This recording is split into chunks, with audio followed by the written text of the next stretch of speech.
Au deuxième semestre 2021, lors d'essais sur un sonar autonome, un drone autonome sous-marin équipé d'un sonar latéral, à l'issue de ces essais qui étaient concluants, mes équipes ont par acquis de conscience voulu exploiter les bandes sonars qui avaient été extraites de ces essais. Et en les regardant, on a trouvé un contact d'intérêt qui était suspect.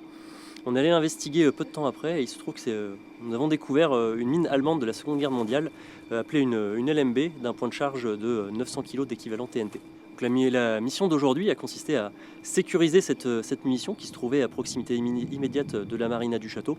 Dans un premier temps, nous avons fixé sur cette munition un grand parachute de relevage, un grand parachute ascensionnel pour relever la munition et la suspendre à 10 mètres d'immersion pour pouvoir ensuite la remorquer et la sortir du port de Brest pour ensuite la contreminer au milieu de la rade à un endroit qui avait été choisi pour optimiser la sécurité des usagers et la protection de l'environnement. Le risque c'est que ces munitions elles sont toujours dangereuses, notamment en cas de choc, et donc toute manipulation sur ces engins doit être considérée comme pouvant faire partir la munition. C'est une opération qui avait été préparée de longue date pour avoir de façon optimale des rayons de sécurité qui seraient tenus facilement en informant les usagers de la mer, le port de commerce, un travail conjoint avec la préfecture terrestre et les différentes mairies impactées.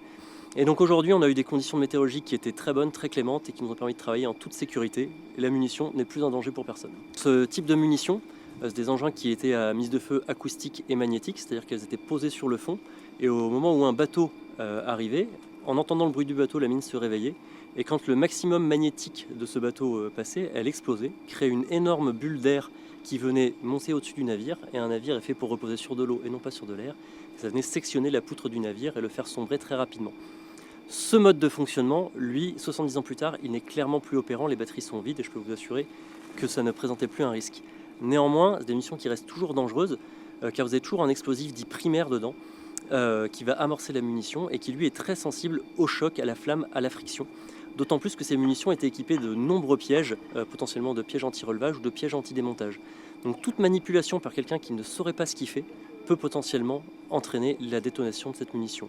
Dans le cas présent, un pêcheur qui le remonterait dans ses filets, quelqu'un qui aurait à mouiller en urgence au niveau de la marina du château et dont la pioche se prendrait dans la munition pourrait la faire partir.